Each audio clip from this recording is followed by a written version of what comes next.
A mutiny may be brewing in Congress and especially in the Senate. Sen. Bob Corker is no Fletcher Chr conspiring against Lt. William Bligh, captain of HMS Bounty, or Sen.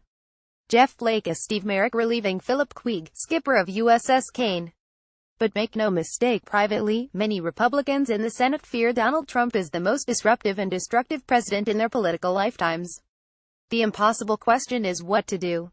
Politics on the Hill resembles a kabuki dance intertwined with the most Byzantine practices since the Borgias. Not too long ago, a friend was someone who stabbed you in the front. Today, long political knives are benign weapons. Instead, what is happening would defy even Machiavelli. The first clear sign of trouble on the lower decks is Sen. Mitch McConnell's PAC targeting the destruction of Steve Bannon. Bannon is clearly a surrogate for Trump. However, Republicans in Congress face a nearly unresolvable dilemma in coping with a president whose fitness for office has been publicly challenged by Corker and Flake. Many in the press and the public are pleading with Senate Republicans to become vertebrates again and grow collective spines to stand up to the president. While the simplicity of this critique is appealing, life is not that simple.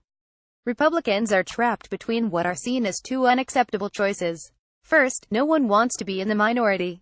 Since civility and compromise have been victims of the increasingly poisonous and pernicious nature of politics in which both political parties have veered to left and right extremes and governing has become a zero-sum game, willfully foregoing power is not an option. The rot really began with Vietnam and the vicious spiral as government became increasingly delegitimized. Watergate and then 40 years of internecine warfare between Republicans and Democrats have torn our ability to govern asunder. Second, from the Republican side, the specter of a democratically controlled Congress with Sens. Elizabeth Warren and Bernie Sanders and Rep. Nancy Pelosi in charge is completely unacceptable. As dangerous or destructive as Trump may be, this prospect is likely to be worse. So hanging on to power is job one. Third, and this is where the mutiny might take hold, the fear of being primaried and losing one seat to a more extreme candidate supported by the Trump-Bannon machine could backfire. For Corker and Flake, it is too late. For others, a far more powerful inoculation and indeed weapon is at hand. It is the threat of impeachment and conviction. At some stage, to overcome the power of the White House and the threat of losing one's seat subtly at first and perhaps more bluntly later, members could raise the issue of presidential impeachment and conviction. The possible grounds for such action are so broad that conceivably one will emerge to imperil the president, although incompetence and unfitness are not necessarily high crimes and misdemeanors.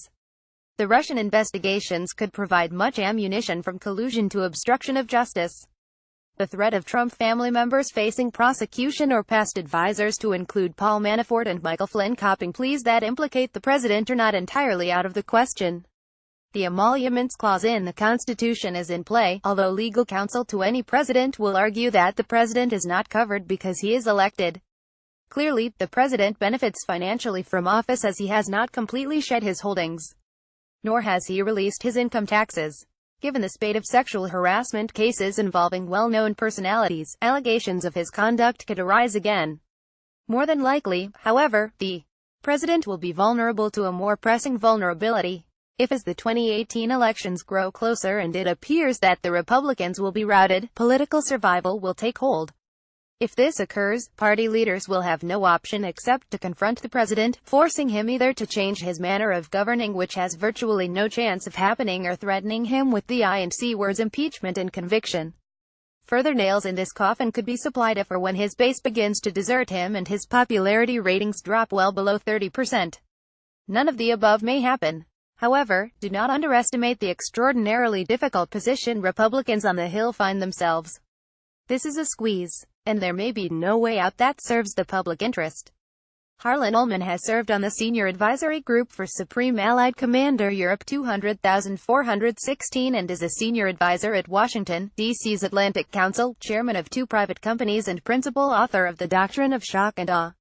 A former naval person, he commanded a destroyer in the Persian Gulf and led over 150 missions and operations in Vietnam as a swift boat skipper.